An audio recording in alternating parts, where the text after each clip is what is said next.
has been some last-minute rush to finalize the ministerial names as the government gears up to expand the cabinet. Even as a consensus was reached on the number of ministerial berths among the coalition partners, some delay, according to sources, lingers due to the inability on behalf of the parties to pick the names among the aspirants. Good evening, I'm Sarah Chitrakar and these are the headlines of the hour. Prime Minister Dahal making preparations to expand the Council of Ministers if all coalition parties furnish the names of their ministers. Loan shark victims put forth an 8-point demand to the government, the victims holding another round of talks with the government.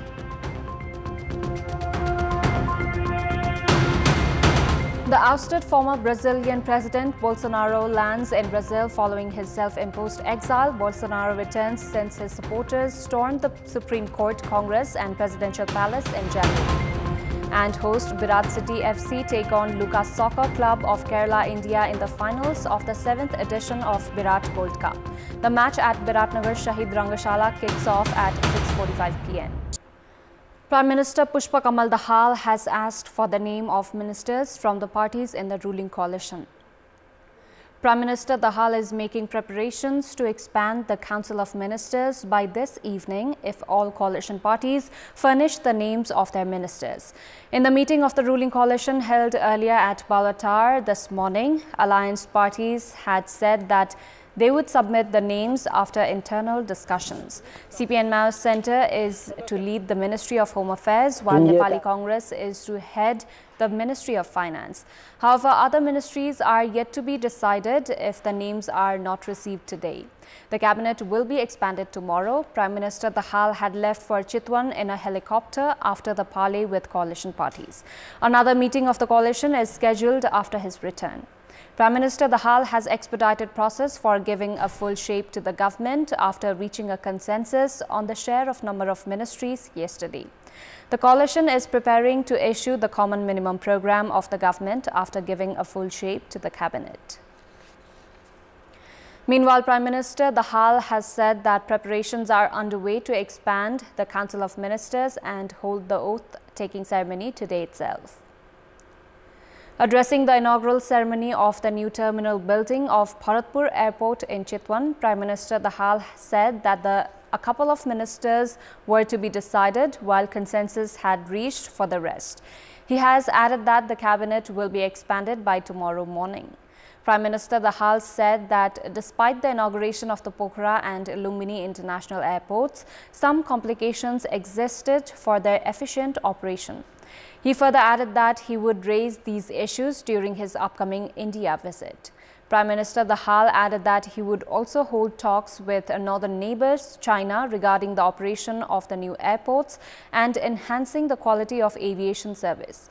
A new terminal building is under construction in Bharatpur at an investment of just over 1,927 million rupees. The terminal building is to be completed within 3 years. Nepali Congress has decided to field Jeet Narayan Shrestha from Chitwan 2 and Govinda Bhattrai from Tanahu 1 for the upcoming by-election. The meeting of the Central Work Executing Committee held at party office in Sanepa finalized the candidates from the two constituencies. Meanwhile, the party is yet to propose a candidate from Bara 2. The by-election is scheduled to be held for the 3 vacant positions in the parliament on the 23rd of April. Likewise, discussions were held regarding leaders to be included in the cabinet. However, the meeting failed to reach a consensus. Meanwhile, in a different context, the meeting urged the government to take initiatives to address the plight of the victims of loan sharks. First round of dialogue has been held between the government and the struggle committee of the victims of loan sharks regarding their demands. A meeting was held between the talk teams of both sides at the Ministry of Home Affairs today. The struggle committee has submitted a 9-point demand to the government. Their demands include formation of a high-level commission, scrapping of the Tamsuk or traditional written agreement, formation of laws in favor of the victims, and return of properties held by loan sharks. In the first round of talks, the victims have informed the government team about their demands. The government had formed a 5-member committee for dialogue with the victims, which is being led by Joint Secretary of the Ministry of Home Affairs, Rudra Devi Sharma, 3 days ago. The government and the victims are to hold another round of talks later this evening. The victims, who have arrived in Kathmandu after walking for 11 days, are firm in their stance of not returning home until their demands are addressed. Bagmati Province government has decided to implement mandatory biometric attendance at offices under its jurisdiction from the 14th of April coming month. Meeting of the Province Council of Ministers has decided for the implementation of the electronic attendance system from the 14th of April. The meeting has also appointed the Province Minister for Internal Affairs and Law, Ganga Narayan Shrestha, as the spokesperson of the province government. Meanwhile, Narbikram Thapa of Golanjor Rural Municipality has been appointed as the Vice Chairperson of the Province Policy and Planning Commission. The Province Council of Ministers has also decided to declare public holidays on Ladi Festival of Machi Community and Nwagi Festival of Chepang Community for the respective communities. This year's secondary education examination SEE begins from tomorrow.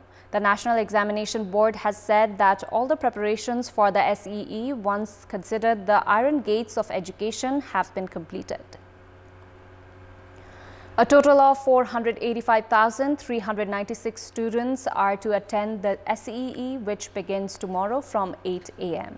A total of 2,037 examination centers have been allocated for the SEE. The National Examination Board has said that question papers and answer sheets have been taken to all exam centers. The highest number of students attending the SEE are from Bagmati, where 102,000 students will reach 434 centers. Meanwhile, the lowest number of students are from Karnali province at 38,608 students who will attend their exam at 179 centers. The SEE concludes on the 12th of April. Economist Swarnim Wagle has quit Nepali Congress and has alleged of extreme nepotism in the party. He has also identified the need for creation of an alternative political entity involving the well-wishers of the country to ensure national development. In a social media post, Wagle has expressed his frustrations about the failures of Nepali Congress in retaining the image of the party, which he said was built by leaders including BP Koirala, Ganesh Man Singh, Suvarna Samsher and Krishna Prasad Bhattrai. Wagle is understood to have written to 4 Congress leaders before taking it to the social media to make the announcement. Wagle had served as the National Planning Commission during the terms of late Sushil Koirala and Sher Bahadur Deuba. He was the vice chair of the entity between August 2017 to February 2018. Wagle is likely to be the candidate of Rashtriya Swatantra Party from Tanahu Electoral Constituency 1 for the upcoming by-election. Raswagadi Kerung border point, which links Nepal and China, is to resume full operation from Saturday. Meanwhile, the Tatapani border point is scheduled to resume full operation from the 1st of May. An agreement for full operation of the 2 border points was reached at yesterday's meeting of the Nepal-China Coordination Mechanism on Border Trade and Cooperation in Lhasa. China has agreed to resume human movement along the border for the first time since the start of the coronavirus pandemic. Industrialists and business persons had been making appeals with the government for resumption of the border points. A study conducted by the Human Rights Commission has shown that most government infrastructures of the country are not disabled friendly. According to the study conducted by the Human Rights Commission, a few government offices have ramps, but they do not meet the standards and are too steep for wheelchair users. The study was conducted in a total of 15 districts, comprising 4 in the mountain region, 6 from the hilly region and 5 from Tarai. The study has concluded that people with disabilities do not have access to law and justice, as offices related to legal affairs are not disabled friendly. Meanwhile, the number of disabled has increased in the country. Based on the latest census, 2.2% of Nepal's population has some form of disabilities, while the figure in the previous census had stood at 1.94%. Deputy Speaker Indira Rana has been felicitated with the Inspirational Women Award.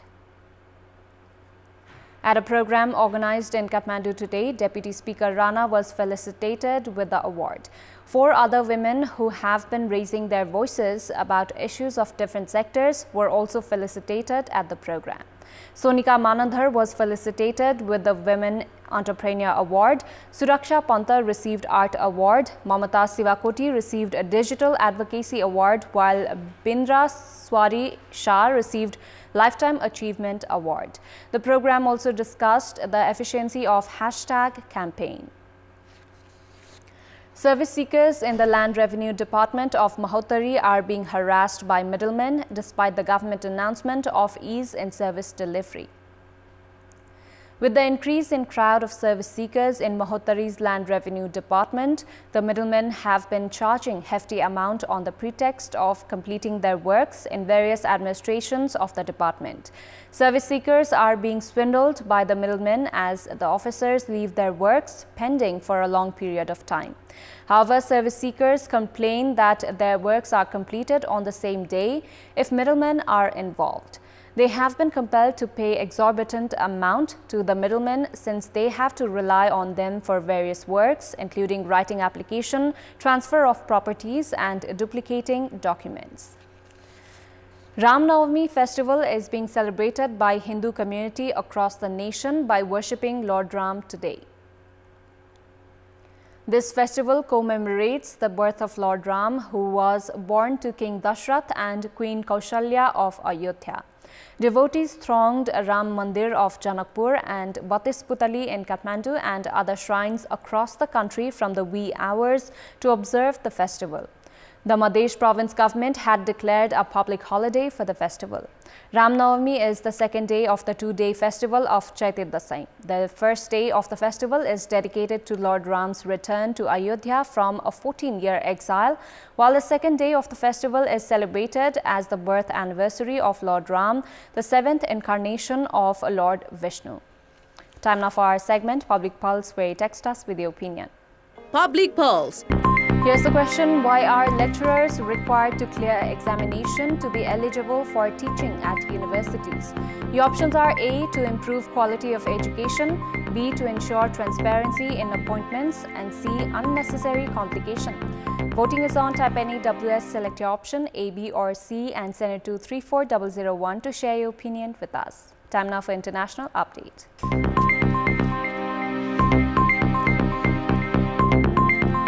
Brazil's ex-president Jair Bolsonaro has returned from his self-imposed exile in the United States.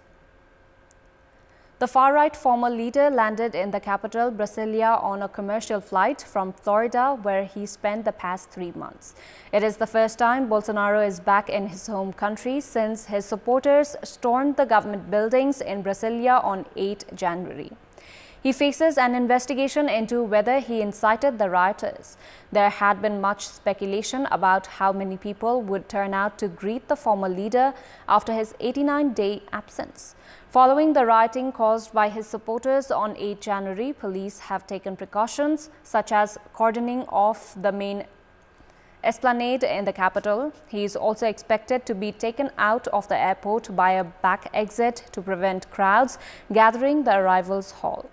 But Brazilian news site has said that when his plane touched down at 6:37 local time, there were more police officers in attendance at the airport than supporters.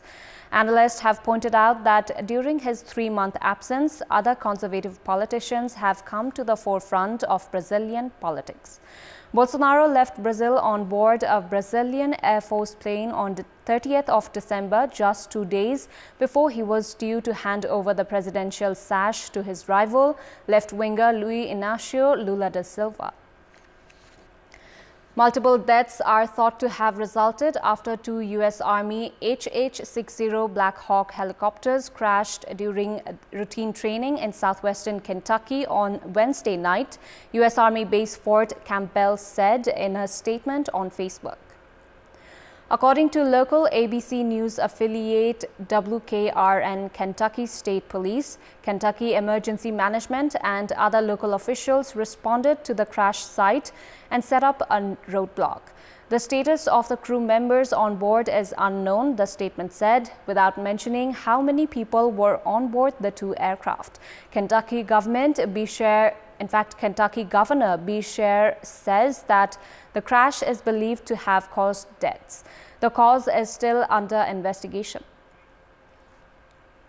10 people were killed and 9 injured after a passenger ferry caught fire on Wednesday in the seas off the southern Philippine province of Basilan, said the Coast Guard.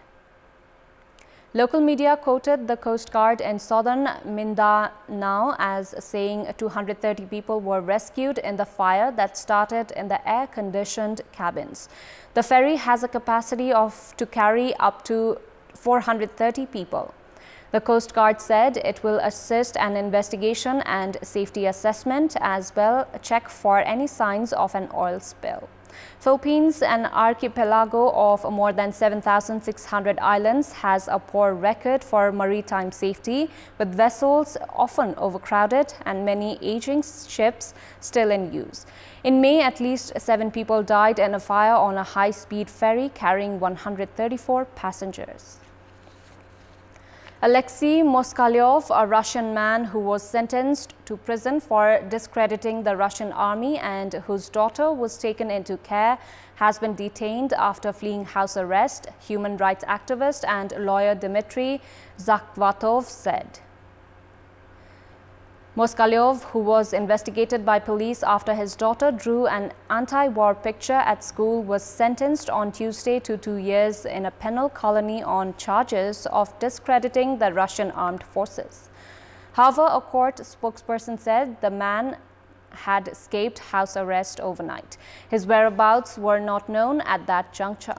Moskalyov has been separated from his daughter, Masa, since he was placed under house arrest at the start of his month, and she was moved to a children's home in their hometown of Yefremov, south of Moscow.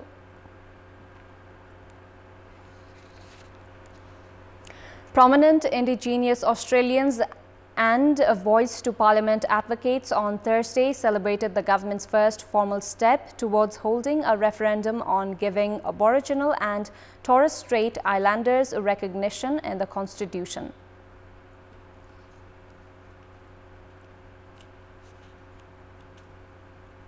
Britain's King Charles spoke on Wednesday of the warmth of the friendship between the United Kingdom and Germany, saying his first state visit abroad since ascending the throne last year that it was a friendship which mattered greatly to his mother, late Queen Elizabeth II. Charles, who succeeded his mother Queen Elizabeth upon her death in September, had been due to travel first to France but cancelled that part of the tour due to violent social unrest there. Sports News. Biratnagar City FC are up against Kerala's Lucas Soccer Club in the title decider of the Birat Gold Cup today. The final of the 7th edition of the tournament will kick off at 6:45 p.m. in Biratnagar's Shahid Stadium. Organizers Biratnagar City had defeated A Division club Jalakil Youth 2-1 in the semi-final, while Lucas Soccer had defeated defending champions APF in tiebreakers to book a place in the final. Speaking at the pre-match conference, Biratnagar captain and custodian Bishal Shrestha said all players were putting in their best to clinch the title. Meanwhile, this is the first participation and first final for Lucas Soccer, the visiting side from Kerala. The winners will take home a cash prize of 2,015,000 rupees and a runners-up 1,015,000 rupees. That's all for the moment. Our next English bulletin will be at 10:30 tonight. Thank you for watching. Bye for now.